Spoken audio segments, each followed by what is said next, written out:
Para quem não conseguir assistir. Está aparecendo gravação pendente. Mais uma coisa para aprender. Boa noite, Joyce. Boa noite, Andrea, Thaisa. O Elton já está falando comigo aqui no Zap. Maíra. Você está gravando. Avise a todos que estão sendo gravados. Vocês estão sendo gravados, viu? Ele pediu para eu avisar que vocês estão sendo gravados. Beleza. Espera mais um pouquinho. Se quiserem mandar alguma dúvida aí da aula passada, tá? Podem mandar.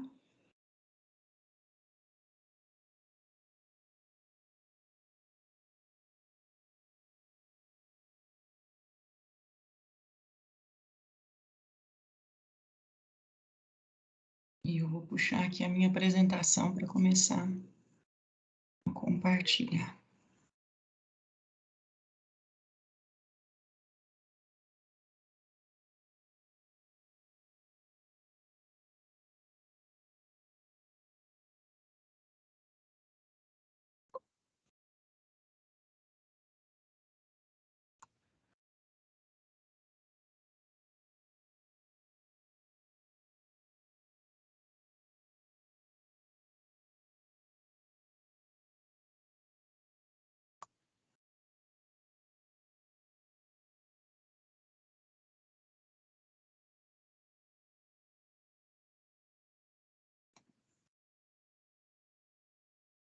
Ixi, minha luminária.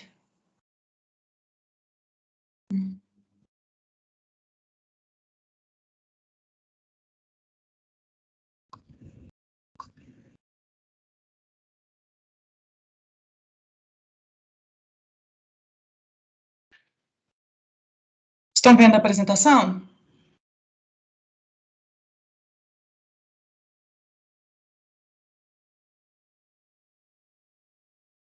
Beleza. Então, eu vou só ligar minha luminária aqui, ó, que eu bati nela e ela apagou, e daí a gente já começa.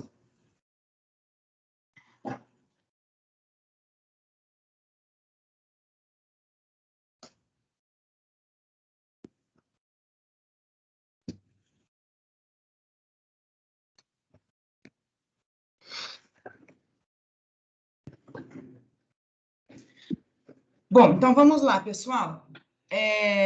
Eu vou passar poucos slides agora para a gente iniciar, porque eu quero falar de algo que eu percebo que é uma dúvida muito comum, não só quando a gente precisa desenvolver os PACs, mas quando a gente precisa desenvolver qualquer documento de qualidade dentro da empresa, que é como desenvolver esse documento. Existe algum modelo? Como que eu vou escrever isso, né? Tenho, sei lá, usar Word, vou usar itens para enumerar. Parece algo assim extremamente básico, mas a gente está sempre procurando modelos, até por conta das referências que a gente vem de graduação, né? Quando a gente escreve relatório de estágio, quando a gente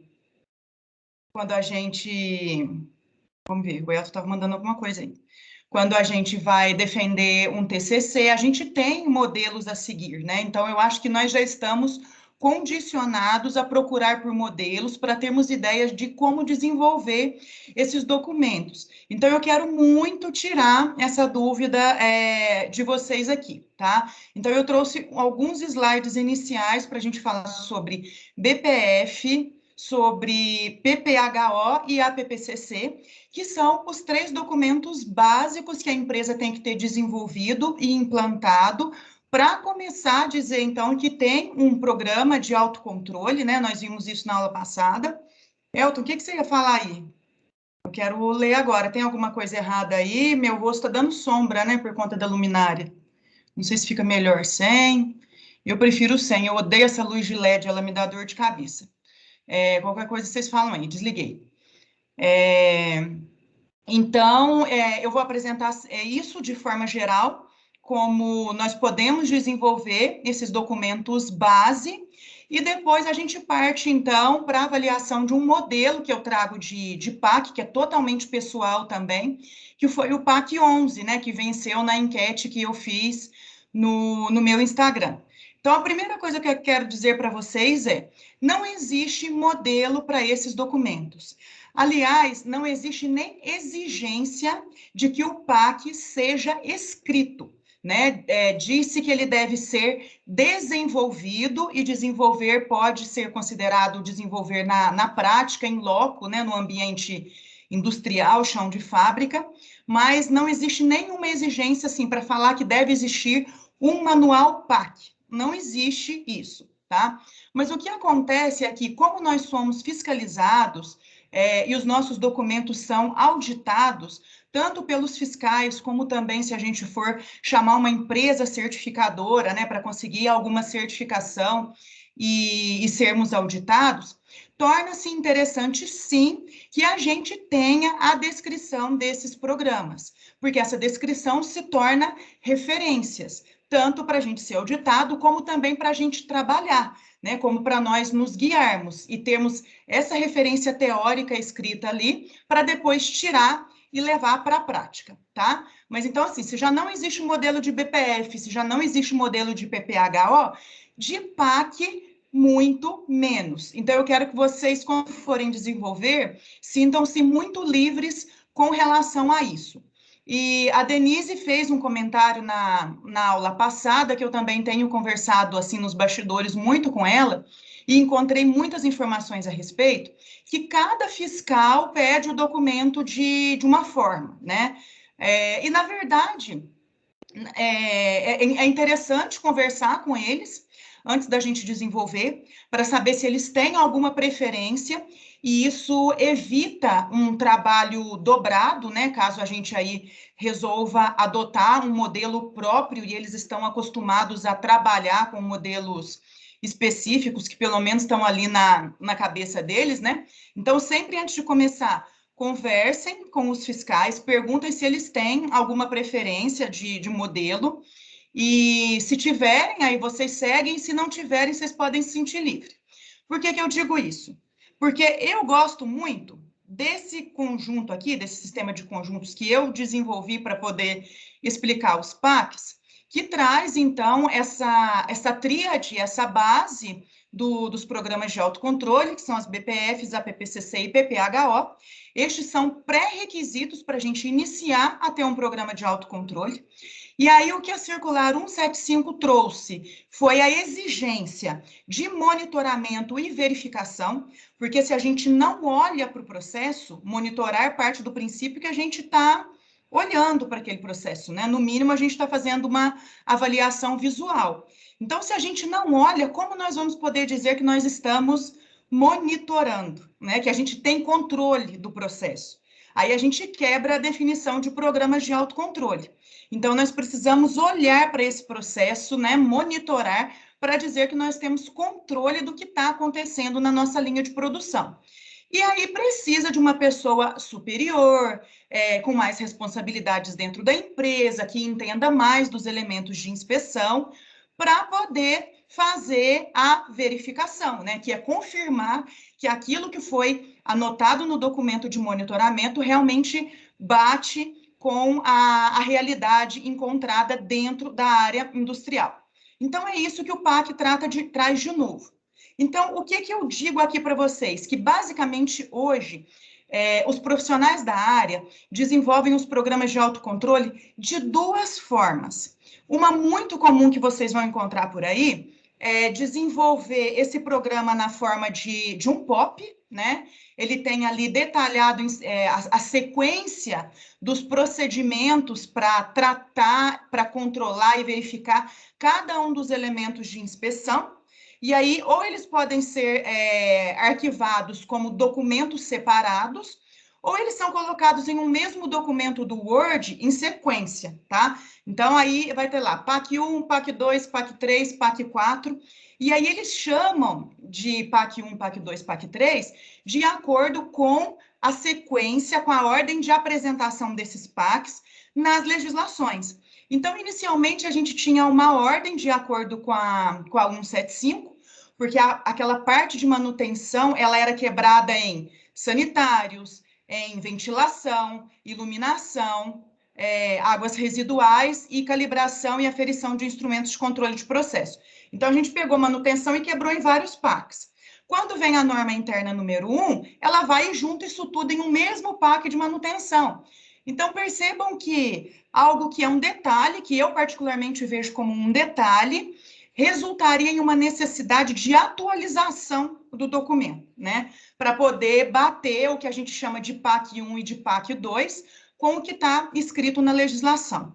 Mas, na verdade, é assim que as pessoas costumam trabalhar, então é importante que vocês saibam. E a associação é importante também, né, quando eles utilizam essa denominação de PAC seguido do número, para localizar a planilha ou, né, aquele checklist que é utilizado no monitoramento. Então, além de descrever os controles, né, os POPs, nós precisamos fazer o monitoramento, então desenvolvemos planilhas, checklists para levar essas observações para a área de produção. E aí, lá no checklist, ele vai estar identificado, por exemplo, como PAC 4. Mas outros lugares eu já vi trabalhando com uma identificação de planilha mesmo, tipo DOC 165, DOC 165. E aí arruma uma identificação lá que seja compreensível para todos que estão trabalhando, né?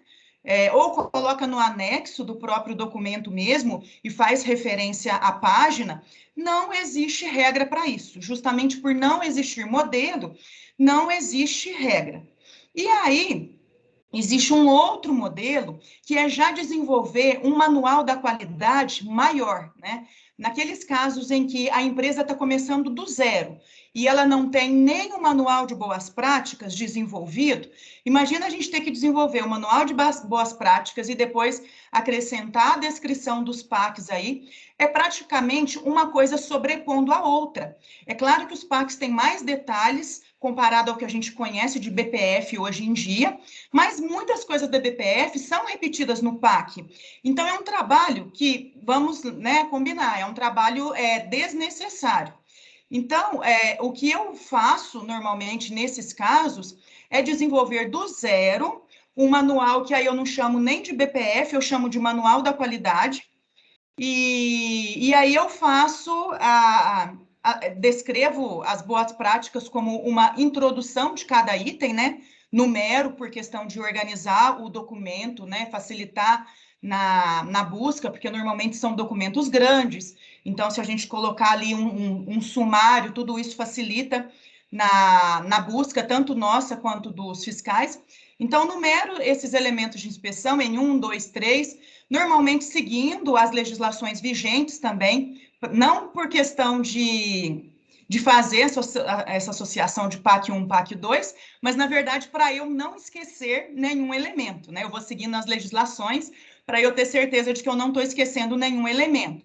Aí eu faço uma breve introdução sobre eles e nos anexos coloco os POPs,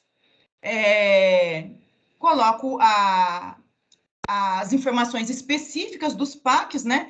Como é feito o monitoramento, quem realiza, com que frequência ele é realizado, como é feita a verificação, frequência também, o responsável, e o levantamento de não conformidades e possíveis ações corretivas. Isso também foi inserido a partir do momento que a gente começa a pensar em controle do processo. Nós temos que estar preparados para quaisquer eventualidades que venham a acontecer. Então, a gente já faz aí uma lista, um levantamento de possíveis não conformidades e para cada uma delas, as suas possíveis ações corretivas. Sempre vai seguir esse modelo? Não necessariamente. Acontecem coisas dentro de uma área industrial que a gente sequer imagina que poderia acontecer, né? Mas aí, se ela não estiver prevista no nosso plano, a gente analisa ali, toma a ação corretiva mais adequada e aí depois ela passa a compor o nosso plano. A gente atualiza, coloca ela ali, associa com a ação corretiva que nós executamos e que deu certo, né?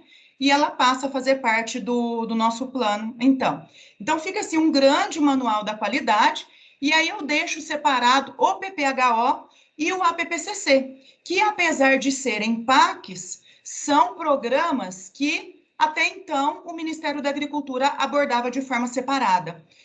Então, eu também gosto de dar para eles esse olhar separado, tá? Mas isso sou eu, a Nirene, falando, então eu faço esse grande manual da qualidade e faço um documento separado para a PPHO e para a PPCC.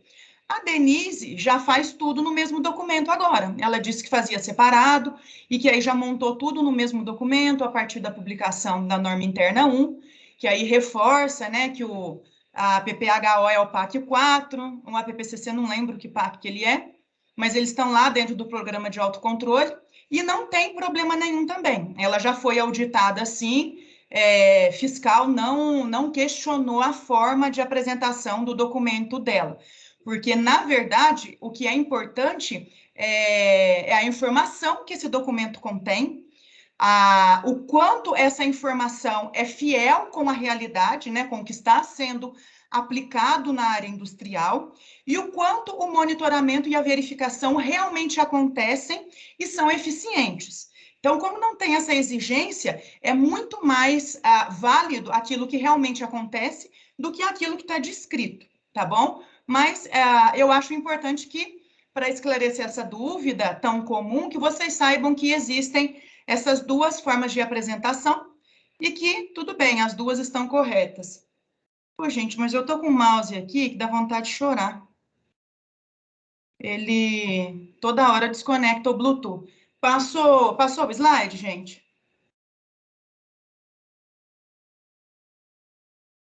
Passou o slide? Beleza. Bom, então vamos lá. Então, eu trago aqui de forma geral para vocês como eu desenvolvo esses documentos, né? Então, eu procuro já desde o início fazer um manual de boas práticas de fabricação o mais completo possível. Então, aqui, o meu manual não é aquele basicão que normalmente é encontrado por aí. Se vocês forem contratados em uma empresa que tem esse manual basicão, eu não recomendo que vocês façam alteração dele. Deixa ele lá, só revisa para ver se tem alguma coisa que ficou ultrapassada com publicação de novas legislações, mas se estiver cumprindo todas as normas, todos os limites, deixa ele lá e aí vocês passam a desenvolver o documento dos PACs, tipo que a gente vai ver na aula de hoje, né, independente do BPF. Agora, se vocês já vão fazer tudo do zero, já façam esse manual da qualidade muito completo. E o que significa esse muito completo? A gente começa com a identificação da empresa, né? Todos os dados necessários aí para identificar a empresa, dados de CNPJ mesmo, esses dados que são mais ligados à parte administrativa, burocrática.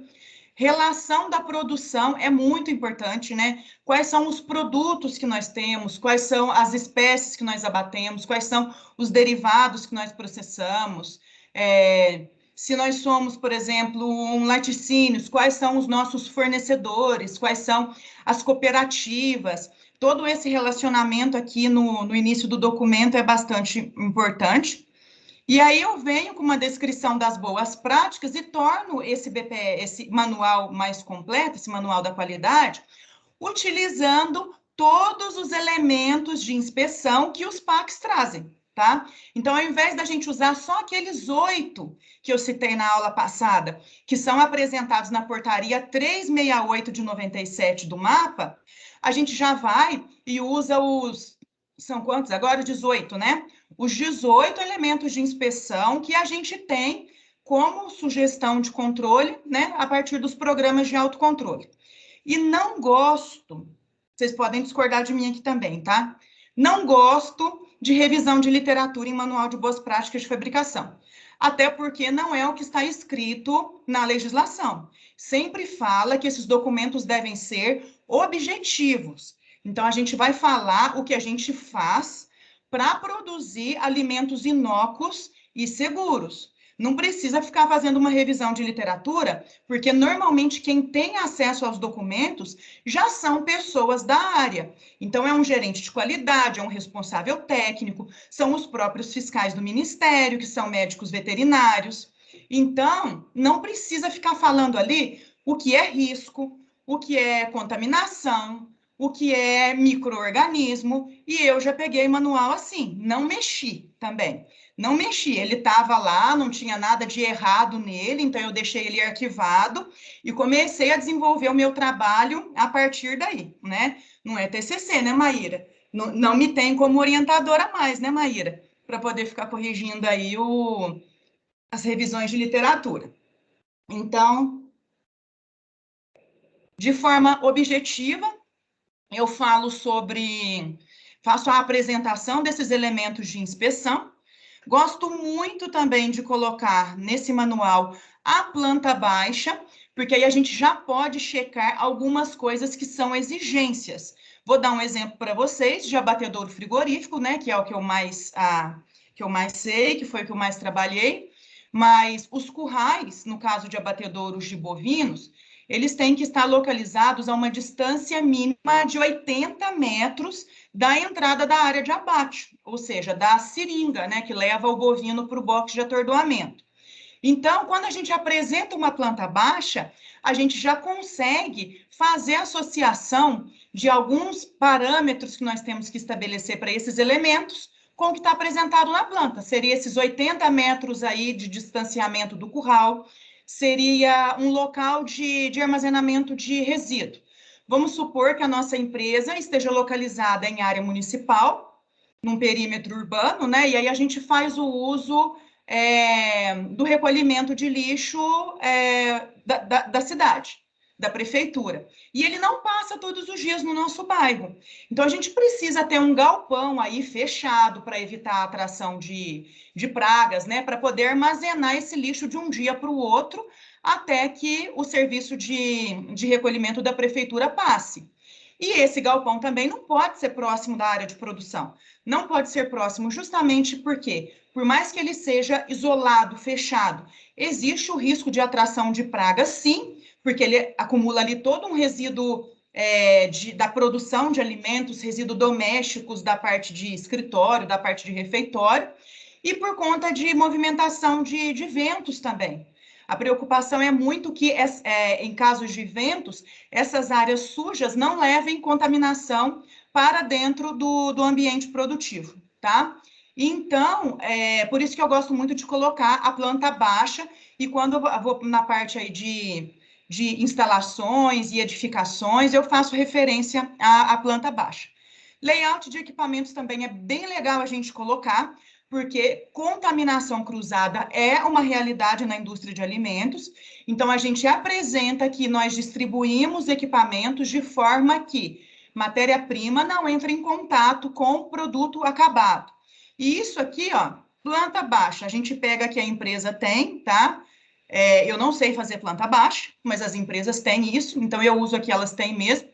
E layout de equipamento, a gente mesmo pode fazer o mais simples que a gente souber, que seja no Paint, gente, mas se tiver identificado ali o fluxo do processo, né, os nomes direitinho ali de se cada quadradinho falando qual é o equipamento e mostrando o fluxo do processo e que isso está ok, né, que isso está de acordo com as normas para evitar a contaminação cruzada, é o suficiente, tá? E aí eu sigo a RDC 275 de 2002, da Anvisa, que publicou os POPs, antes do Ministério, né, publicar os PACs. Tem muita gente que confunde os POPs com os PACs, justamente porque o POP, se vocês, aconselho que vocês leiam aqui nessa legislação depois, qual é a descrição de POP. Mas ele diz que é um detalhamento objetivo também e preciso de uma atividade que a empresa realiza. Então, se eu vou fazer um arroz em casa e primeiro eu coloco o óleo, esquento, coloco o alho, aí coloco o arroz, deixo o arroz ali dar uma refogada, né, uma fritada. Depois coloco a água. Isso é um POP, estou descrevendo de forma objetiva e em detalhes aquilo que eu estou fazendo. Isso torna o meu processo replicável, né? Isso torna o meu processo replicável e também gera a padronização, como o próprio nome diz. Gera a padronização porque sempre que eu esquecer de algo ou tiver alguma dúvida, eu posso recorrer àquele documento para me lembrar, para consultar como é que eu faço, né? Como é que eu procedo aquela tarefa, enfim, aquela atividade. E aí, no PAC, a gente tem que colocar isso. Só que a gente coloca mais coisas no PAC. Colocamos o monitoramento, a verificação, o levantamento das não conformidades, né, e das ações corretivas. Então, eu não gosto também de chamar o PAC de POP ou o POP de PAC. Para mim, POP é POP e PAC é PAC. Então, eu acrescento o POP como anexo do material de qualidade para padronizar, tá? E uma sugestão aqui também é colocar pelo menos um cronograma de treinamentos dos colaboradores, com assuntos, não precisa ter detalhado, porque muitas vezes a gente já não tem isso planejado com antecedência, né? Mas é interessante, sim, a gente mostrar aqui que o treinamento dos colaboradores é uma constante. Até porque, se vocês lembrarem do final da aula passada, é uma das coisas que eu mais julgo importantes quando a gente pensa em implementação de um programa. Como é que a gente implementa um programa? Primeiro, tem que ser treinando o colaborador. Ele tem que entender aquilo que está escrito ali no documento, e aí nós passamos isso para eles, né? De uma forma didática, de uma forma que eles possam entender. Nós fazemos esses treinamentos, vamos para a área industrial, colocamos esses treinamentos na prática, até que isso se torne uma rotina. E para que isso se mantenha, nós continuamos, então, observando através dos monitoramentos, tá? Aí o plano PPHO eu faço separado, então eu faço uma outra descrição da empresa no início dele. Se ele estiver no mesmo documento, vocês façam só a descrição inicial, mas aí eu faço uma outra descrição, e aí aqui algumas informações importantes, que está tão pequeno o slide projetado aqui, que eu vou ter que colar a cara no computador. Objetivos desse plano PPHO, né, que é evitar e prevenir a contaminação direta e cruzada dos alimentos, as responsabilidades, então, o Departamento de Controle de Qualidade responsável pelo desenvolvimento, pelo treinamento dos colaboradores, a equipe de limpeza, porque aí a gente precisa ter outros colaboradores para realizar esse plano aqui, especialmente por questão não só de treinamento, mas questão de uniforme, né, dessa troca. Eu já vi que muitas empresas, no final de turno, às vezes colocam os próprios colaboradores do setor para realizarem a limpeza ali. E tudo bem, esse é o PPHO operacional, né? Entre trocas de turno, os colaboradores fazem a limpeza. Não tem problema, só que aí no dia seguinte tem que existir a certeza de que eles vão utilizar um uniforme limpo, né? Porque aí os uniformes dele, por mais que tenham utilizado avental, todos os equipamentos de segurança, eles entraram em contato com resíduos. Então, a gente não quer que isso sim se torne uma causa de contaminação cruzada. Então, tem que fazer, aí nesse caso, tem que fazer com certeza a troca diária de uniforme. E isso vocês sabem que é problema para a empresa, né? É maior gasto. Um uniforme para cada dia para o colaborador é maior gasto. Aí a equipe de limpeza, porque normalmente aí sim entra uma equipe que é destinada só à limpeza ao final de cada turno de trabalho. Por isso que nesse documento é importante também descrever em quantos turnos a empresa trabalha. Porque quando a limpeza é entre turnos, a gente diz que o PPHO é operacional. Quando ela é ao final do turno, ele é pré-operacional, porque está preparando os equipamentos e a área de produção para o período produtivo do próximo turno. E o que é importante essa diferenciação entre operacional e pré-operacional? Às vezes a gente consegue realizar uma limpeza mais pesada e mais completa no pré-operacional, porque aí a parada da produção ela é muito maior, né? Por uma questão de tempo mesmo. A parada da produção é maior e a gente consegue aí executar processos de limpeza e sanitização mais completos e mais pesados, quando comparado às trocas de turno, tá? E com relação a isso também, se existirem essas diferenças nos procedimentos utilizados no operacional e no pré-operacional, isso tem que ser muito bem detalhado no manual, né? Porque aí a gente começa, então, a padronizar esses procedimentos. Quais são os procedimentos do pré e quais são os procedimentos do operacional. Então, diferencie, coloque separado no manual, deixe muito claro qual que é um, qual que é o outro e quais são os colaboradores que estão treinados em cada um deles. Normalmente, então, a equipe de limpeza, a equipe que é destinada à limpeza, entra ao final de todos os turnos de trabalho, utiliza uniforme com uma cor diferenciada. As empresas que eu vi até hoje, eles utilizam o uniforme da cor azul, e aí eles têm acesso, agora o acesso aos produtos de limpeza, detergentes, sanitizantes, normalmente é o mesmo, né? Tanto para o período operacional quanto para o pré.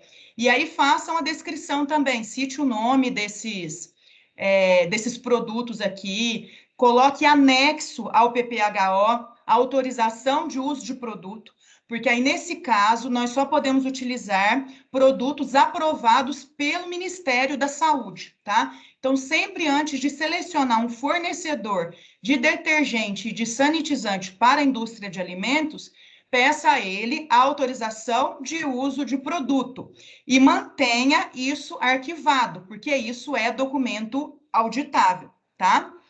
E os métodos de monitoramento e verificação. Então, já nas legislações de PPHO, antes mesmo desse programa se tornar um PAC, existia a exigência de monitoramento e verificação. Então, aqui, quando a gente monta esse programa, ele está um PAC completo, né? E também está demonstrando boas práticas aqui de fabricação, com o intuito de manter um ambiente limpo, higiênico, em condições adequadas para a produção de alimentos, né? E aí, nessa tríade, vem o documento que eu, particularmente, julgo o mais difícil de todos, que é o APPCC. Mas aí, para ajudar também, ele é o único de tudo isso que eu falei, que de alguma forma existe um modelo para a gente seguir. Porque através da portaria... Gente, o que eu fiz aqui, hein? Ah, tá. Saiu, menos mal. Através da portaria 46 de 98, o APPCC tem escopo definido. O que quer dizer esse escopo definido? Ele tem o passo a passo de como ele deve ser desenvolvido, tá? Então, de uma forma ou de outra, isso aqui dá para a gente, pelo menos, uma ideia geral de como desenvolver esse documento. É claro que tudo isso, mesmo quando eu falo para vocês que pode ser desenvolvido assim ou assado, as informações que estão dentro desse documento, elas são completamente específicas de cada empresa. Então, não tem como a Brenda trabalha em uma empresa e eu trabalho em outra e quero pegar esses programas dela e copiar, porque as realidades são completamente diferentes, as áreas de trabalho, os equipamentos, os colaboradores. Às vezes tem pessoas que trabalham com colaboradores muito mais motivados e isso faz muita diferença na hora de implantar esses programas, tá? Então, o conteúdo do texto mesmo tem que ser de acordo com a realidade que vocês vivenciam. Isso não tem como eu ajudar em nada, mas só com esses exemplos, né? Mas então aqui traz, né, as etapas para iniciar o desenvolvimento do APPCC, com formação de equipe APPCC, né? Depois eles passam por treinamento, enfim, isso aqui está tirado direto lá da portaria 46, tá, gente? E aí os 7 passos para desenvolver o APPCC, com o desenvolvimento do fluxograma de produção, a identificação dos riscos inerentes a cada etapa, depois a avaliação através da árvore decisória sobre quais riscos são pontos críticos de controle, quais outros são só pontos de controle, e aí a gente estabelece limites para esses pontos críticos de controle. Esses limites, ou eles são retirados da legislação, ou de trabalhos científicos, tá? A gente precisa, todos esses documentos, tudo que a gente usar, assim, que tem alguma referência, nós devemos citar essas referências, mas, acima de tudo, quando a gente estabelece um padrão ou quando a gente estabelece um limite, é de extrema importância que isso tenha uma referência que comprove a eficiência desse limite, né? Então, ou isso vai estar numa legislação, ou vai estar em um trabalho científico. O Ministério da Agricultura permite que, não sendo algo que eles já tenham publicado, possa ser utilizado de pesquisas científicas, né? Então, aí a gente estabelece esses limites e a gente tendo, então, pontos críticos identificados e os limites, nós conseguimos fazer o monitoramento. Então, já era um programa também que exigia o monitoramento e a verificação. Então, estão vendo que vocês conseguem perceber, isso fica claro para vocês, que o que a gente tem de conceito de PAC hoje já era exigido do PPHO e do APPCC, que são legislações antigas, né? Vamos dizer assim, perto dos PACs são legislações mais antigas, mas a forma de trabalhar tendo mais controle sobre o que está acontecendo já existia. Então, vocês podem aí, só para finalizar essa apresentação, colocar isso num único documento ou colocar em documentos separados. Podem ter certeza que isso vai ser o de menos quando vocês forem fiscalizados. Com certeza, a forma de apresentação vai ser o de menos. Se todas as informações importantes estiverem escritas ali e bem claras, né, bem objetivas para os fiscais entenderem, e tudo batendo com o que está na prática, né, e tudo sendo muito bem monitorado e verificado, mesmo que tenha não conformidades, porque elas sempre vão existir. Acho que já falei isso na aula passada também, né, que elas sempre vão existir. Então, mesmo que elas existam, se percebe-se essa boa vontade da empresa, se percebe-se esse trabalho honesto e essa não conformidade, claro, colocar em risco a saúde pública, ela é perfeitamente também corrigida, né? É feita uma notificação ali só internamente e para que as ações corretivas cabíveis sejam aplicadas, tá? Então, era isso que eu queria trazer como visão geral desses documentos. Eu vou fechar essa apresentação agora e vou abrir o PAC 11, que foi o que a gente combinou de mostrar um modelo. Então, mais uma vez, um modelo completamente pessoal. E dados que eu levantei sozinha. É muito importante ter pessoas discutindo esses riscos, discutindo as possibilidades de não conformidades, porque cada um enxerga o processo de uma forma. Então, quando a gente tem diferentes olhares e recebe diferentes opiniões, nós conseguimos desenvolver planos mais completos, tá? Então, nunca desenvolvam nenhum desses programas aqui sozinhos. Formem equipe, formem boa equipe, equipe multidisciplinar, para ter opinião, assim, de diferentes perspectivas, tá? Mas, enfim, o que eu vou trazer aqui, com certeza, serve também de um modelo para tirar dúvidas. Nessa mudança que eu vou fazer aí, podem mandar alguma pergunta? Podem mandar perguntas, porque depois eu vou parar de enxergar o chat, que eu vou compartilhar do Word.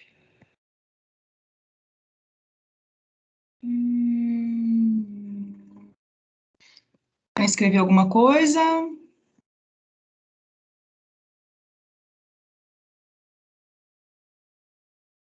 Não?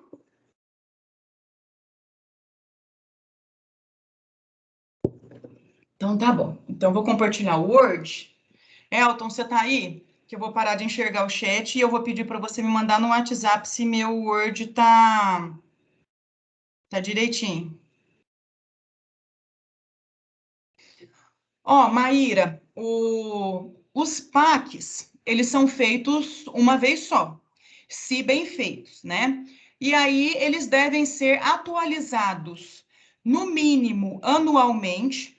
Então, isso também deve estar escrito no início do documento, né? A previsão da próxima revisão, que vai ser, no mínimo, a cada 12 meses.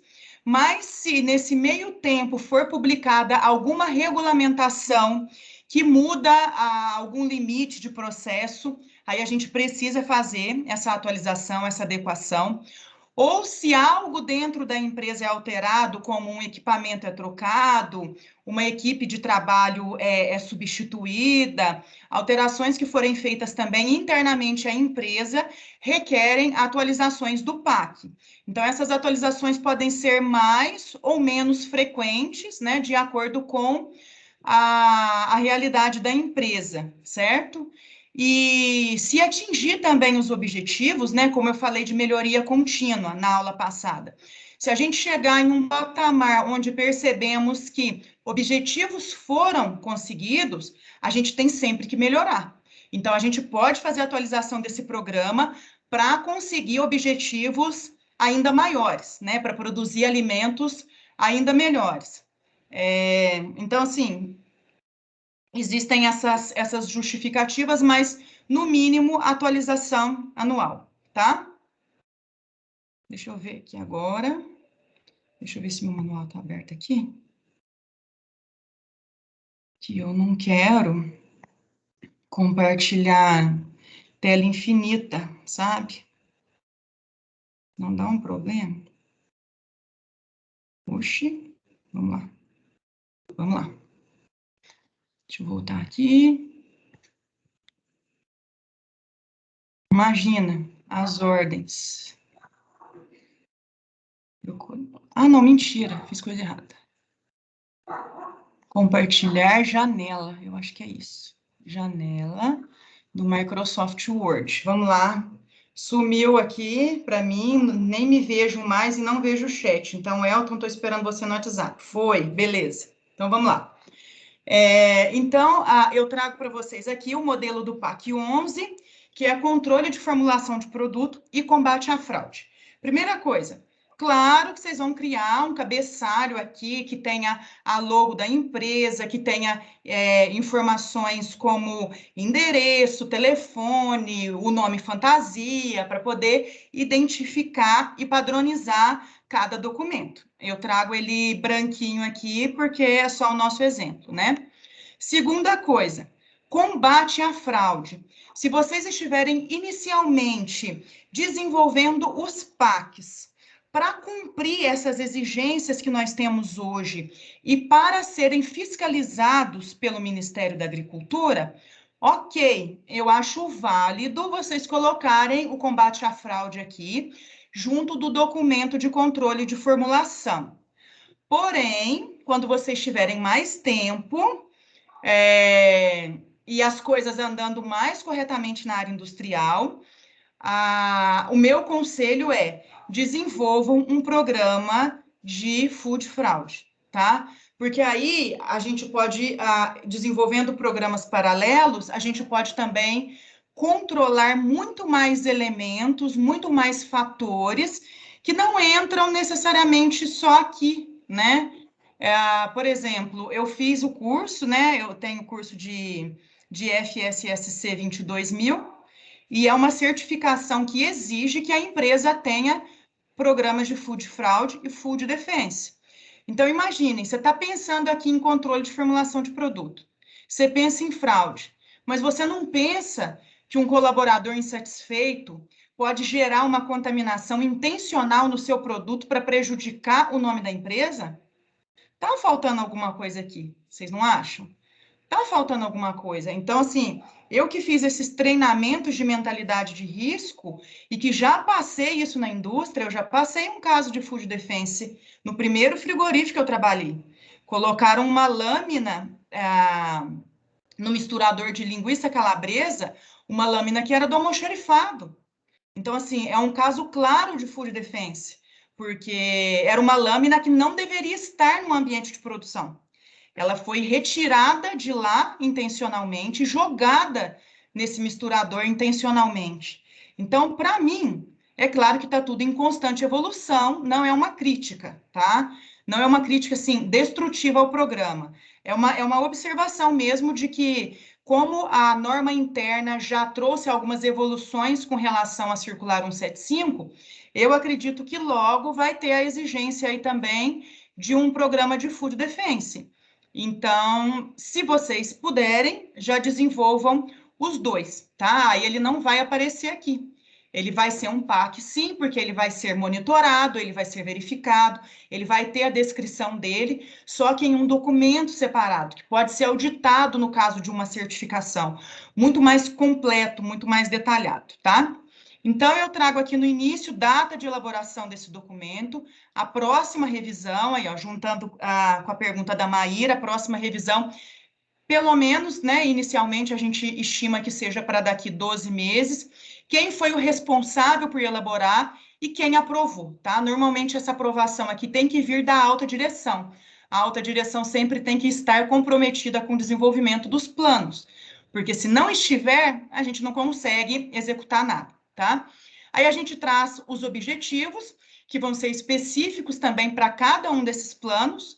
Eu não gosto de ler documento não, viu, gente? Mas como a gente está fazendo essa análise aqui, eu vou ler, né, os que eu trouxe aqui para esse PAC 11, que é padronizar a formulação, ingredientes e parâmetros de processo, prevenir e evitar a alteração intencional da formulação do produto, porque a fraude também é uma alteração intencional. A diferença da fraude para os casos de food defense é que os de food defense têm motivação pessoal, e o food fraud tem motivação econômica, né? Normalmente ela visa ganhos financeiros. Então, a motivação é o que diferencia esses dois programas.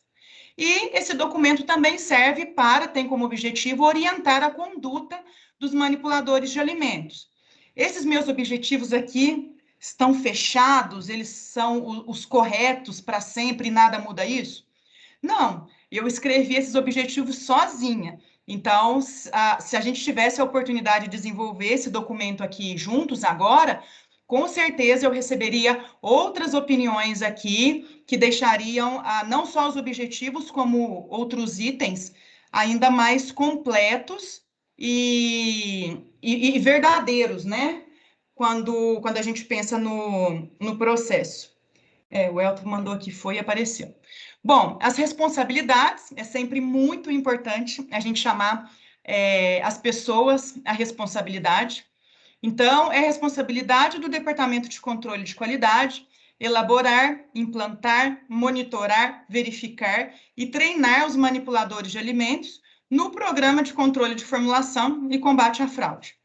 É responsabilidade da alta direção prover os recursos e pessoas, né, necessários para o correto desenvolvimento deste programa. É responsabilidade de todos os colaboradores envolvidos direta ou indiretamente na produção de alimentos, executar as atividades conforme descritas neste documento e treinamento que receberam. E aí a gente chama o CIF para responsabilidade também, né? É responsabilidade do Serviço de Inspeção Federal fiscalizar a correta implantação deste programa. Bom, aí até a última vez que eu vi a enquete que eu abri hoje lá no meu Instagram, a única pessoa que tinha acertado que eu iria trazer um pop de hambúrguer era a Maíra. Todo mundo foi mais na salsicha, porque eu sou mestre em salsicha, né? Eu coloquei lá para confundir mesmo. Mas aí eu trouxe como exemplo o hambúrguer. Porque eu acredito que quando a gente traz um exemplo, por mais que ele não seja, né, como eu falei, não vai ser o mais completo possível, porque eu elaborei ele sozinha, sem opiniões de outras pessoas, né, e sem existir uma linha de produção verdadeira, tá, aquela na minha cabeça, de que eu trabalhei há alguns anos, mas esses exemplos ajudam na visualização. Então, eu começo com a descrição do produto, né, descrevo aqui um conceito que está no Regulamento Técnico de Identidade e Qualidade do hambúrguer bovino. Descrevo a forma de comercialização dele, ele é cru e ele é congelado em temperaturas menores que 18 graus Celsius. Informação importantíssima aqui. Produto cru, contaminação maior, né? Não passou por processo de cocção. Vocês vão ver na formulação que eu trago que ele não é adicionado de conservante e ele vai ser comercializado cru. Então, aqui nos chama ainda mais para a responsabilidade de produzir esse alimento seguindo as boas práticas de fabricação. E temperatura também, que é de suma importância para controlar desenvolvimento microbiano. uma temperatura de congelamento que, com esse objetivo, é muito mais eficiente que uma temperatura de refrigeração. Então, um parâmetro aqui já, um limite muito importante de ser respeitado na produção do hambúrguer bovino. Público consumidor. Isso aqui a gente vê lá no APPCC, tá? Eu tirei essas ideias lá do APPCC, porque eu acho que o APPCC é bem mais completo, mas ele é um exemplo muito bom da gente procurar riscos, né? E da gente padronizar processos. Então, por que o público consumidor é importante? Nesse caso do hambúrguer, não. Criança, adulto, idoso, de ambos os sexos, apresentando diferentes condições de saúde, podem consumir. Mas vamos supor que vocês estejam em um laticínios que produz o leite sem lactose, né? Aí você já tem um público específico que são os intolerantes à lactose. Então, não pode, de forma alguma, ter confusão de lote, ter confusão de embalagem, senão vocês vão mandar para o mercado consumidor um produto que apresenta risco à saúde pública. E produto que apresenta risco à saúde pública é caso de recall, é caso de recolhimento de alimentos.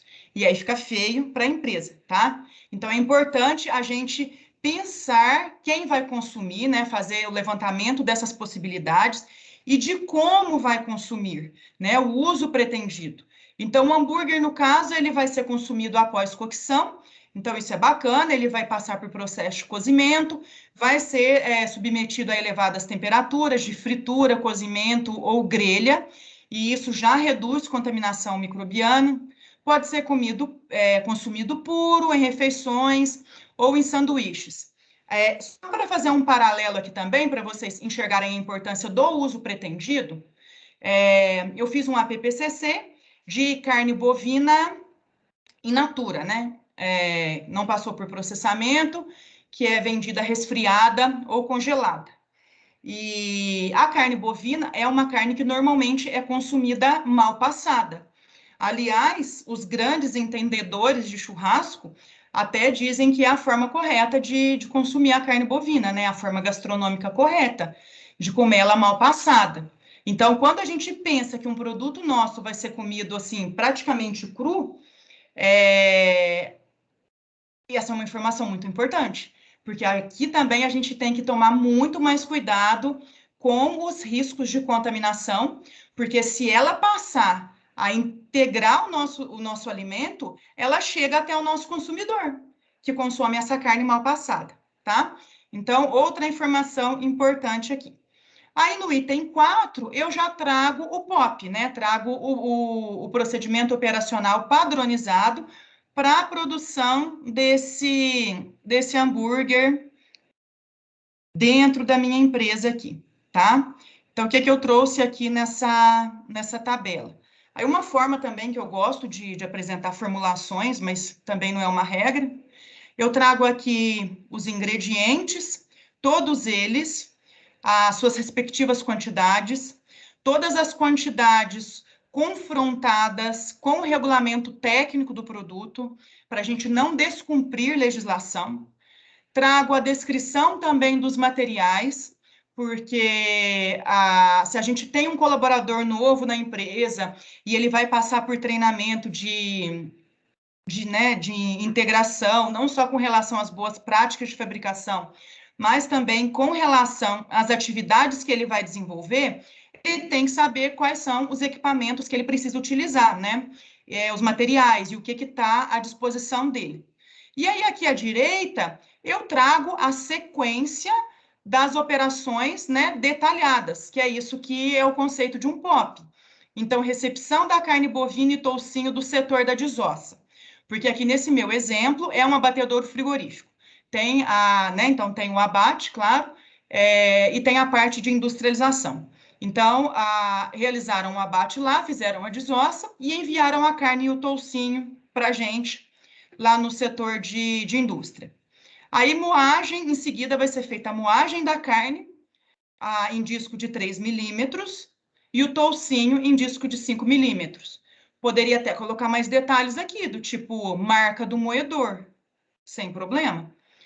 Depois que moe, é que é realizada a pesagem das carnes, né? Porque senão alguma coisa ali pode ficar, durante a moagem, pode ficar no disco, ou pode ficar na rosca sem fim. Se a gente pesa antes, o peso não vai ser verdadeiro depois, né? Se ficar alguma coisa ali dentro do moedor. Então, por isso que é importante pesar depois. A pesagem dos ingredientes na seção de temperos, então todo esse resto aqui, ó, sal, proteína texturizada de soja, o condimento para hambúrguer e o eritorbato, tudo isso vai ser pesado na seção de temperos, que é uma sala à parte, com identificação das embalagens com o lote. Então, eles vão ser pesados dentro de saquinhos plásticos, que terão um único uso, que são próprios para isso também, né? Que tem a parte interna estéril, a gente considera isso das embalagens. E aí, do lado de fora, ali com uma canetinha, ele vai ter a identificação do lote. Porque aqui a gente já está evitando o quê? Erro na formulação do produto, que é exatamente o que a gente tem que fazer, né? Controlar a formulação do produto. Então, a gente identifica os lotes corretamente. No misturador, começa com a mistura das carnes, depois adiciona os ingredientes. Enche a máquina de hambúrguer com a massa, passa pela enformagem, passa pelo túnel de congelamento com nitrogênio, em temperaturas menores que menos 40 graus Celsius, aí vai para a embalagem primária plástica, depois para a embalagem secundária de papelão, e o armazenamento e distribuição na temperatura que a gente determinou de menos 18 graus Celsius. Poderia sim, ó, no caso real, né? A gente tem o tamanho da caixa, então a gente sabe quantas unidades de hambúrguer vão dentro de cada caixa de papelão. Então, poderia ter esse detalhe aqui, né? O peso do hambúrguer também, quando ele vai ser informado, na indústria que eu trabalhei, que tinha produção de hambúrguer, eles tinham dois pesos. Eu acho que um era 90, um era 60 gramas e o outro era 90, que são aqueles bem fininhos mesmo, né? Que são vendidos no mercado naquelas caixinhas assim. Porque às vezes quando a gente pede um sanduíche, vem um baita de um hambúrguer caseiro. Aí eles têm 150 gramas, mas esses são aqueles fininhos mesmo, industrializados. Então, assim, todas essas informações que identificam melhor o produto, né? Que caracterizam e que padronizam o produto, vocês podem colocar aqui, podem e devem, tá? Aí eu venho aqui com um item dentro desse POP, com cuidados no preparo.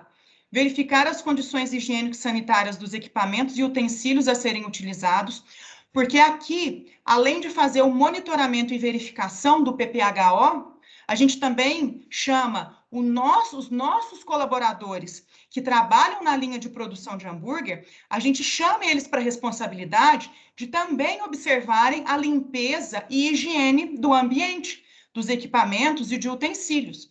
Dessa forma, a gente envolve todo mundo na produção de alimentos seguros. E isso é mentalidade de segurança de alimentos. É isso que uma empresa precisa ter, essa mentalidade de segurança de alimentos. Verificar as condições gerais, né, através de visualização, de observação visual dos ingredientes, matérias-primas, embalagens, assim como os prazos de validade, se não está utilizando nenhum ingrediente fora de prazo de validade. Conferir a correspondência do lote, então sempre ter essa atenção se aqueles ingredientes ali que foram pesados na seção de tempero estão com a identificação correta do lote que a gente está misturando lá no misturador e da massa que a gente está levando lá para a máquina de hambúrguer para começar o embutimento, tá? E todos os colaboradores, claro, seguir as regras de higiene pessoal. Pessoal, uma coisa que eu esqueci, por que eu gosto de fazer isso daqui no formato de quadro? Porque normalmente esse aqui é um documento que a gente imprime e cola lá na área de produção, sabe? E fixa lá na parede. Porque aí se um ou outro acabar esquecendo, porque colaborador é assim, né? Os treinamentos têm que ser constantes. O que a gente falou hoje, daqui 15 dias tem que falar de novo, que já esqueceram. Então, isso daqui é um documento importante de ficar fixado nas suas respectivas sessões. Tanto esses como os PPHOs, tá? PPHO também é outro que a gente costuma fixar aí na sessão. Só não vai usar aquelas tarraxinhas, né? Alfinete, porque aí isso tudo, se pegar um colaborador ali insatisfeito, isso tudo vai virar foco de contaminação intencional, tá? Então, pensa num jeito aí de, sei lá, reveste com faz aqueles encadernamentos lá plastifica, né? Plastifica para não pegar umidade e põe algum adesivo atrás, uma fita dupla face, daquelas que arrancam a parede, mas não arranca a fita, sabe? Alguma coisa assim do tipo que seja segura também. Bom, aí, o levantamento de ameaças de vulnerabilidades já é para cumprir a parte de fraude. Então, esse quadro que eu trago para vocês aqui, eu não vou entrar em muitos detalhes sobre ele, porque ele eu retirei de um plano de food fraude, né? Então, como eu disse, seria um plano desenvolvido à parte, que tem muito mais detalhes, que tem uma avaliação muito mais profunda. Mas se a gente vai falar de fraude aqui, de alguma forma, ela tem que ser avaliada, tá?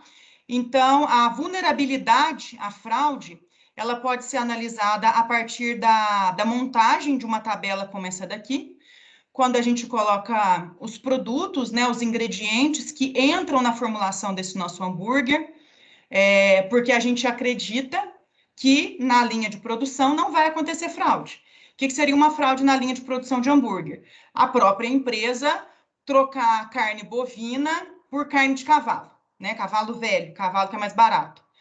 Mas aí não faz sentido, porque se a própria empresa está implantando um plano de defesa à fraude e ela mesma executa a fraude, não faz sentido nenhum.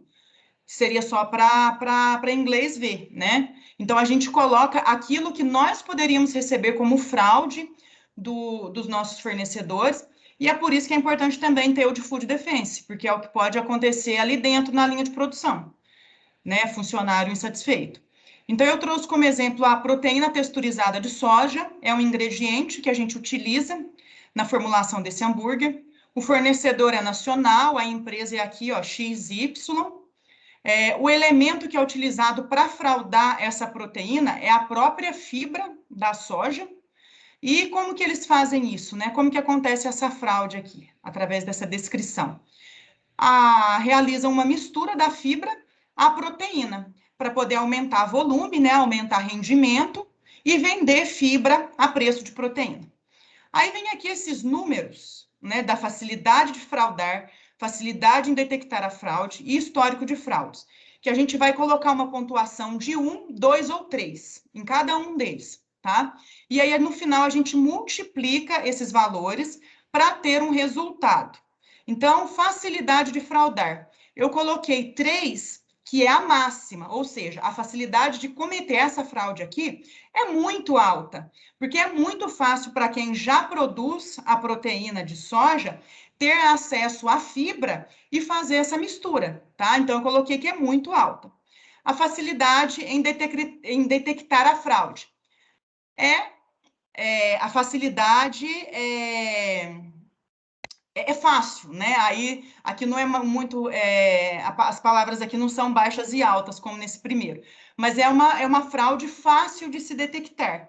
Por quê? É só a gente fazer uma análise de proteína, né? Então, a gente recebeu esse ingrediente na nossa empresa, manda para o laboratório de controle de qualidade, solicita uma análise de proteína, e se tiver abaixo ali dos limites, foi fraudado.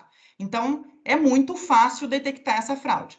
E o histórico de fraudes no Brasil, né? No caso, no país para onde a gente está desenvolvendo esse programa. Coloquei 2, coloquei meio termo, justamente assim, porque é fácil de fraudar, mas também é fácil de pegar essa fraude. Então, quando eu multipliquei aqui, deu um resultado 6. Aí tem outras tabelinhas que a gente utiliza, mas se eu fosse pegar nisso, levaria mais uma aula. Se vocês quiserem, depois a gente marca uma aula aí de food fraud, não tem problema não, tá? Então, coloquei aqui, ó, o resultado, a multiplicação desses 3, e o valor 6 é uma vulnerabilidade média. De até 5 é uma vulnerabilidade baixa, de 6 a 9, vulnerabilidade média, e acima de 9, vulnerabilidade alta, ou seja, esse ingrediente, a chance dele ser fraudado é muito alta. E por que essa informação é importante para a gente? Se a gente trabalha com um ingrediente, com uma matéria-prima que é muito fácil de fraudar, Consequentemente, o nosso controle sobre ela, as nossas observações, as nossas análises, os nossos cuidados ao homologar um fornecedor devem ser muito maiores. Então, a gente acaba destinando ações de mitigação à fraude muito maiores nesse caso, tá? Aí, as ações de mitigação à fraude, né, a gente já propõe aqui, de cada lote de proteína texturizada recebido na empresa, o laboratório de controle de qualidade vai mostrar 5% do total e vai realizar análise de proteína bruta. Os resultados têm que estar conforme com os valores apresentados na ficha técnica, quando a gente fez a homologação do fornecedor, e com o laudo técnico que ele envia junto de cada lote que é recebido na nossa empresa, tá? Poderíamos ter colocado aqui também uma referência de valor proteico da proteína texturizada de soja, que a gente pode encontrar no regulamento técnico de identidade e qualidade desse produto, tá? Então, eu teria um pouquinho mais de trabalho, mas teria uma informação também muito mais completa aqui, certo?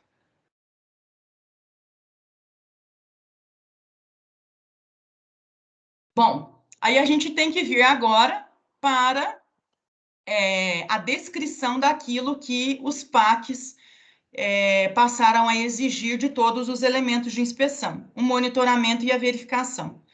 Então, o monitoramento vai ser realizado, né, dessa produção, vai ser realizado a cada lote. Eu venho aqui e descrevo nessa tabelinha qual vai ser a unidade de inspeção, ingredientes, carnes e a operação. Conferência de documento de pesagem, né, já aconteceu também, contar para vocês, erro mesmo, erro, não foi intencional. A gente não sabe, né, porque não tinha esses programas muito bem implantados na época ainda, mas um lote de salsicha nosso saiu com o dobro de nitrito, de sal de cura. Aí a gente não sabe se o erro veio do tempero, eles estavam pesados sim em saquinhos separados, mas a gente não sabe ali se teve um erro na identificação do lote, ou se foi o responsável pelo cúter, na hora de adicionar o sal de cura à massa da salsicha, acabou pegando ali os dois saquinhos, colocou um, esqueceu e de repente foi e colocou dois. A sorte é que o nitrito é tóxico, né? Em excesso ele é tóxico, então o efeito inicial dele é essa toxicidade. E a longo prazo, se consumido em excesso, tem efeito carcinogênico. Mas aí a sorte é que, como ele é um sal de cura e a cura está relacionada à mudança de cor do produto, todas as salsichas ficaram verdes. Então, quando elas saíram do cozimento lá penduradas no carrinho da estufa, estavam todas verdes. Daí a gente conseguiu identificar o erro. Mas não tinha essa conferência assim, sabe? O documento de pesagem lá do tempero, com o documento da pessoa responsável pelo cúter, pela massa, de ter utilizado determinado saquinho com aquele lote naquela batelada, sabe? Não tinha isso. Então, tudo isso vai ser feito a cada lote, a operação, de forma geral, vai ser verificada de forma visual, né? O inspetor, o colaborador que é treinado para fazer esse monitoramento, ele fica ali passeando pela linha de produção e observando como está sendo executada. E aqui o responsável, né, pelo monitoramento, o fulano, chamei ele de fulano. Aí, para a gente ter controle de outras coisas, ó. Os ingredientes, matérias-primas e embalagens são monitorados no PAC 7, as temperaturas de armazenamento monitoradas no PAC 8. A cada expedição, as condições higiênico-sanitárias e temperatura do veículo de transporte são monitorados de acordo com a planilha de monitoramento Y. E a verificação, confrontando a documentação de monitoramento com os achados em loco, é realizada diariamente pelo gerente do controle de qualidade. Aí, essas frequências aqui, gente, essas frequências vocês vão determinar de acordo com o elemento de inspeção. Quanto maior o risco que ele apresenta, mais ele deve ser monitorado. Por exemplo, temperaturas. Normalmente, eu passo a frequência de monitoramento dela a cada 1 hora, porque eu não posso ter uma câmara fria, uma câmara de congelamento sem funcionar. É perda de qualidade de segurança do produto na certa. Água também a qualidade da água é de extrema importância, porque a água entra como ingrediente. Não é só água de lavagem de equipamento, é água como ingrediente. Depois vocês voltem aí no pop do produto, do hambúrguer, que tem água como ingrediente dele lá. E tem água praticamente como ingrediente em todos os produtos derivados, de carne, de leite, de ovos, né? Vai colocar, a água entra em formulação de tudo. Então, imagine uma água contaminada, uma água que está com teor de cloro residual livre, abaixo daquilo que é estabelecido. A água, coloca o monitoramento a cada 2 horas no máximo, tá? Aqui também, ó, a cada lote, porque não pode existir a permissividade de sair um lote não conforme, tá? Aí tem outras coisas já, equipamentos. Equipamentos, dependendo da quantidade de colaboradores que eu tenho, né, formando a minha equipe de inspetores do PAC, às vezes eu não monitoro todos os dias. Coloco monitoramento a cada 2 dias, né, porque se é realizada a manutenção preventiva e se no monitoramento há 3 dias estava tudo ok, é pouco provável que aconteça uma pane aí durante esses 3 dias, tá? Então, a frequência de monitoramento e verificação determinado de acordo com a vulnerabilidade aí de cada um dos elementos de inspeção. O levantamento de não conformidades e ações corretivas, então, eu levantei aqui o erro na pesagem das carnes e os ingredientes, erro na embalagem primária e secundária, erro de identificação de lote. Por que erro de identificação de lote é tão importante? Porque ele atrapalha na rastreabilidade. Então, se a gente tem alguma não conformidade e quer retirar esse produto do mercado, para ele não causar riscos ao nosso consumidor, a gente precisa saber exatamente qual é o lote que não está conforme, tá? E as possíveis ações corretivas: providenciar a pesagem correta. Se o produto já foi produzido, reter os lotes não conformes. Aí a gente avalia a gravidade da não conformidade para decidir a destinação final do produto, tá? Se for, por exemplo, a salsicha com dobro de nitrito, tem que ser descartada, é um produto extremamente tóxico que não existia permissividade. Então, ele teria que ser um produto condenado. E treinar colaborador. É uma coisa que eu sempre coloco em ação corretiva. Se aconteceu um erro, foi porque o colaborador falhou. Então, o treinamento dele precisa ser renovado, tá? Erro na embalagem, adequar as embalagens, treinar o colaborador, que às vezes ele utilizou a embalagem errada. E o erro na identificação, né, adequar as identificações dos lotes, trocar ali na caixa, né, pelas identificações corretas e treinar também o colaborador que fez essa identificação errada aí. E em caso de não conformidade, o monitor, né, ou o inspetor, como vocês quiserem chamar, ele deve comunicar o Departamento de Controle de Qualidade para a adoção das medidas corretivas cabíveis imediatamente. Então, assim, ele verificou ali, ele anotou no documento de monitoramento, mas ele não pode deixar que a verificação seja feita só ao final do dia, sendo que tem uma não conformidade. Então, ele tem que avisar naquele momento para que a não conformidade seja corrigida naquele momento e que ela não se torne repetitiva, né? Que ela não seja recorrente. Então, não conformidade, os colaboradores também devem ser treinados nesse sentido. Elas devem ser comunicadas ao superior imediatamente. E aí eu usei aqui as referências, né? Nesse caso, utilizei só o regulamento técnico de identidade do hambúrguer, mas quaisquer outras que vocês tenham utilizado podem ser colocadas aqui em um item separado ou podem ser colocadas imediatamente abaixo de onde elas foram citadas. Nesse meu caso aqui, foi a descrição do produto. Então, eu poderia ter colocado lá na descrição do produto, que é da Instrução Normativa 20 de 2000. Não existe regra para isso aqui também, não. E vocês podem colocar da forma que vocês julgam que fica mais fácil a localização dessa informação. E aí, aqui em cima, olha lá, eu falei que o monitoramento é feito de acordo com o checklist anexo. Nesse caso, coloquei o checklist de monitoramento anexo a esse documento. Ele poderia estar em outro documento também, e aí eu faria referência a ele aqui, sem problema, tá? A informação estando aqui, mais uma vez, a forma de apresentação não tem problema. E aí eu trago aqui um checklist simplesinho, né? O elemento de monitoramento, a formulação, a presença somente de colaboradores na linha, até para a gente, da linha, né? Até para a gente evitar aqui os casos de food defense, né? Se tem uma outra pessoa de um outro setor, de uma outra produção, circulando por ali, o que ela está fazendo ali? Ela não tem nada que fazer ali, cada um no seu quadrado. Então, tem que sempre cada um estar na sua linha de produção. Uso apenas dos materiais necessários. Então, volto lá naquele caso também da lâmina que nós encontramos na Calabresa.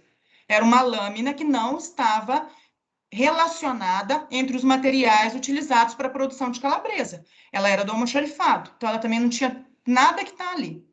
E as identificações corretas dos produtos, dos lotes, data de validade, né, nas embalagens primária e secundária. Então, marca aqui se está conforme ou não conforme. Quando está não conforme, ação corretiva aplicada e verificação, quem foi que fez a verificação, depois que foi aplicada a ação corretiva, verificou, estava tudo ok? E aqui, ó, eu vou até inserir mais uma... Eu vou inserir mais uma coluna aqui que é importante. Vamos lá. É aqui, né? Inserir colunas à direita. Descrição da não conformidade. A gente precisa saber muito bem o que foi que aconteceu de errado, né? Descrição da não conformidade. Então, foi identificada a não conformidade, como foi que ela aconteceu? Porque aí a gente pode fazer uma pesquisa mais profunda por causas raiz, fazer treinamentos mais direcionados para evitar a recorrência. Porque a ação imediata é para corrigir a não conformidade que aconteceu. Mas às vezes a gente precisa aplicar ações preventivas, né, que vão ser diferentes das ações corretivas.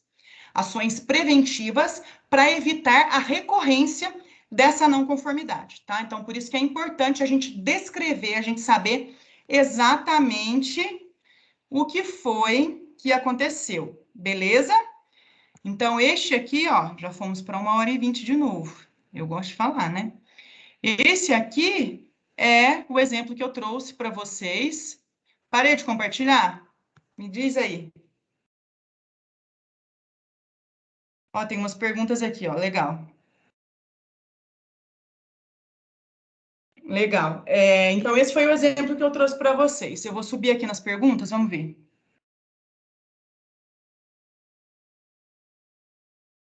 Vamos lá, Thaisa. Faz um pack inteiro para cada produto ou alguns packs você faz separado para cada produto? O pack é para cada elemento de inspeção, tá?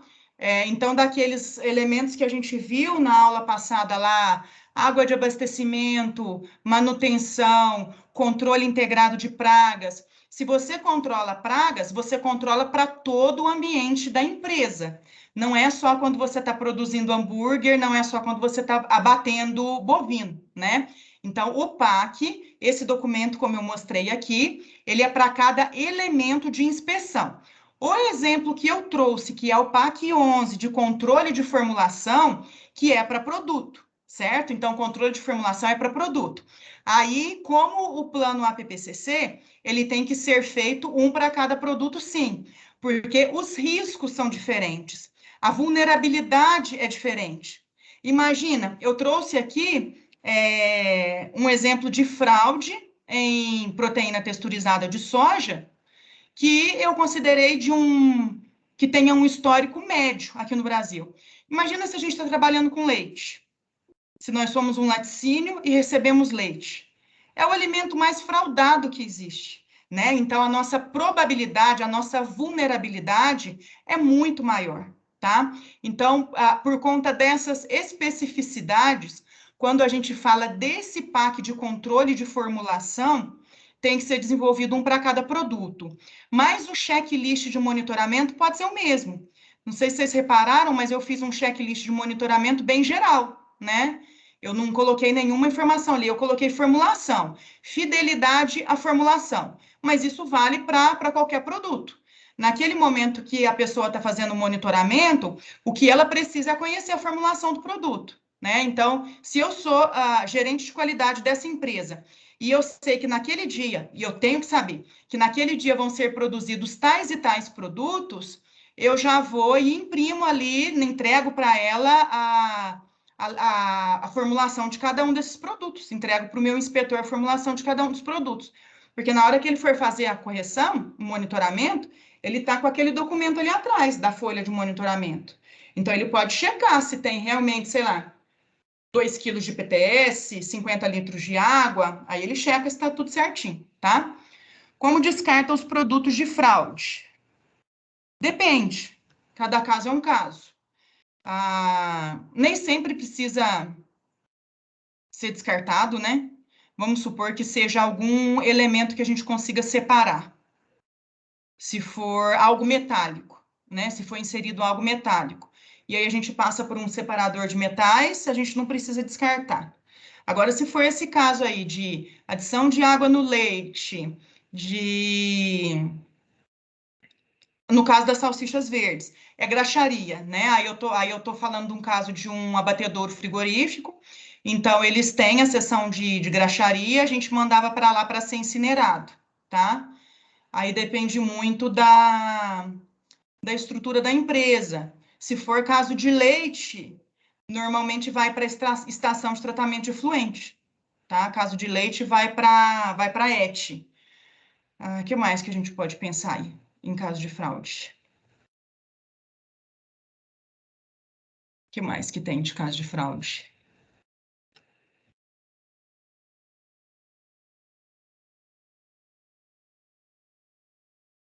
Gente, vocês podem ir mandando perguntas aí, então, tá? O que eu tinha para trazer para a aula era isso. O que eu quero falar rapidinho para vocês agora, para a gente finalizar a reunião, e vocês podem ir escrevendo as outras perguntas, é que agradeço a presença, né, de todos vocês. Tive a ideia de fazer essas aulas e as pessoas receberam muito melhor do que eu imaginava, então é uma oportunidade muito boa de eu conhecer vocês, de vocês me conhecerem, né, e da gente criar esse relacionamento aí de troca de experiências. É um assunto extremamente extenso, é um programa extremamente extenso, então realmente assim não dá para eu passar tudo aqui, e a minha ideia era realmente tirar essas principais dúvidas, né, e fazer com que vocês entendam esses programas de autocontrole. E aí, para quem tiver interesse em se aprofundar mais na área, né, já que está tão em alta que isso vai passar até para a defesa vegetal, eu criei um curso sobre PAC, um curso online, 100% online. Ele tem, as aulas são gravadas, são 20 horas de aula, distribuídas em 65 aulas, e nele eu disponibilizo 61 documentos editáveis.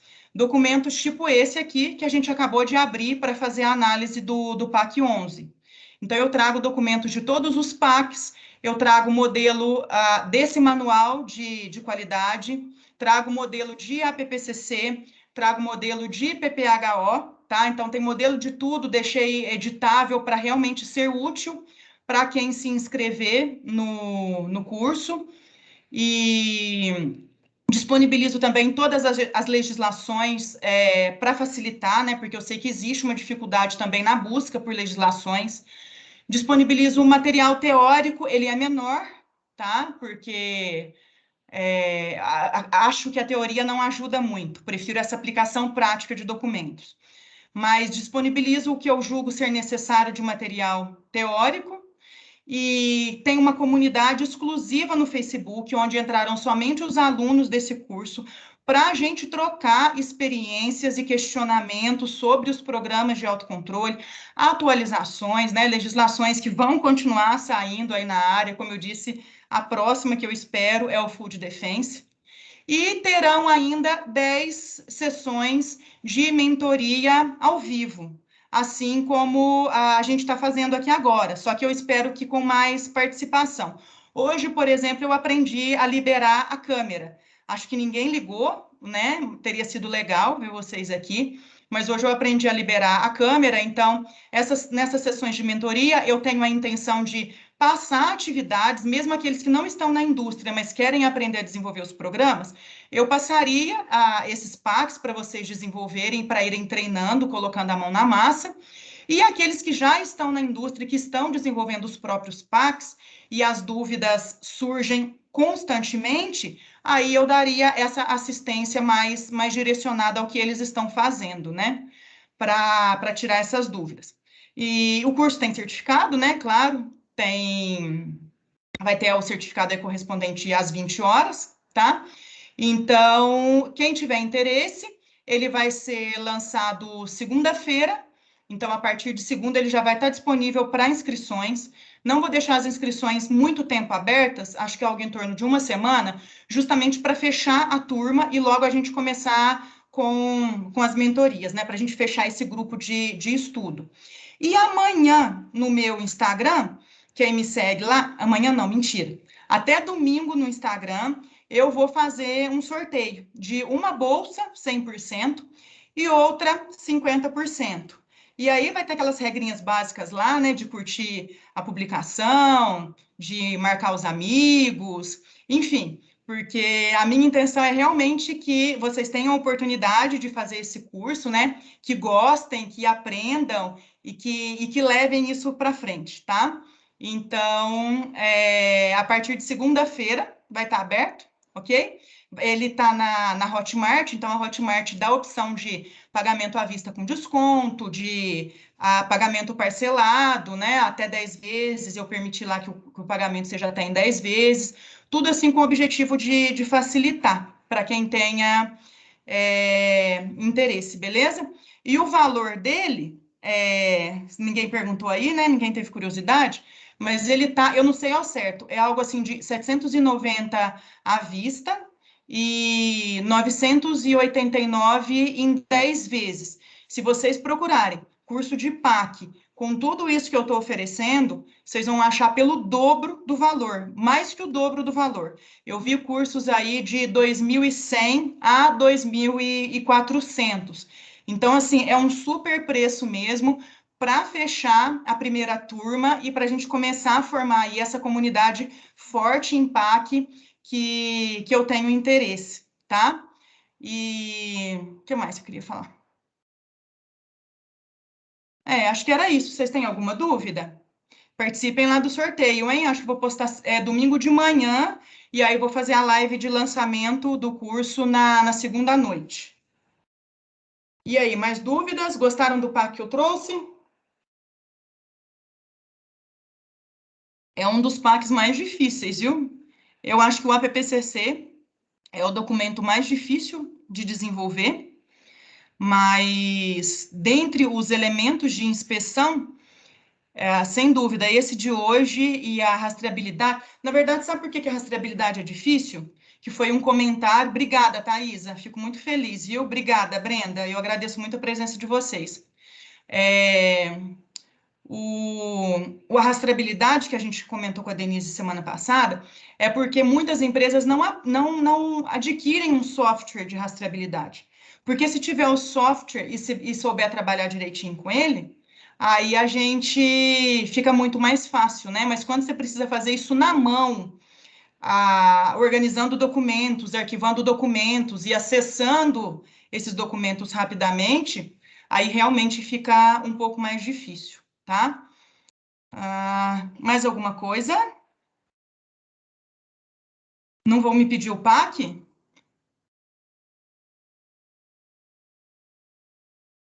Não vão pedir que eu mande o PAC por e-mail, não?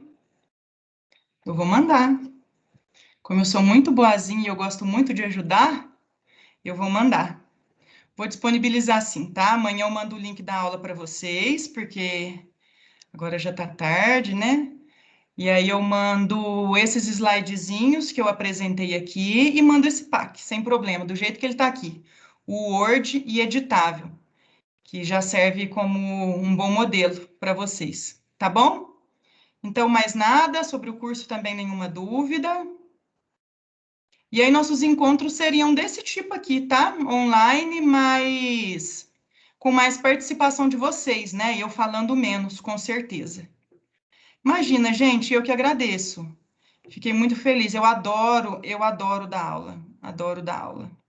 Então, fico muito feliz mesmo desses 2 dias que nós tivemos aqui.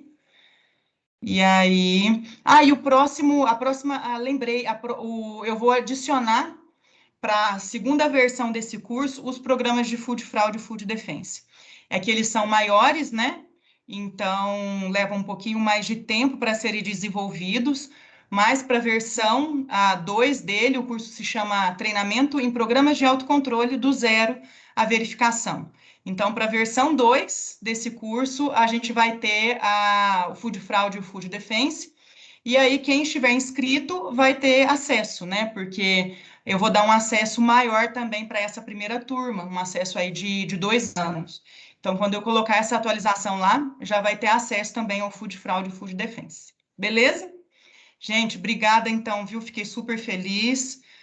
Espero que todos vocês estejam lá no meu Instagram para a gente continuar mantendo contato, tá? Aí vocês mostrem as carinhas lá, já que hoje ninguém ligou a câmera. Se alguém quiser que eu abra o microfone aqui também, pode falar, tá bom? E se não tiver mais nada, desejo uma boa noite a todos vocês, bom descanso e muito mais aprendizado aí para a gente continuar produzindo alimentos com qualidade e segurança. Certinho? Tchau, gente. Até mais. Vou marcar mais aulas, viu? Podem mandar sugestão lá de temas. Podem mandar sugestão de temas lá no meu Insta. Tô sempre abrindo as enquetes lá, tá bom? Tchau, Elton. Tchau, Brenda. Tchau, Thaisa. Boa noite. Boa noite para todo mundo. Um beijo.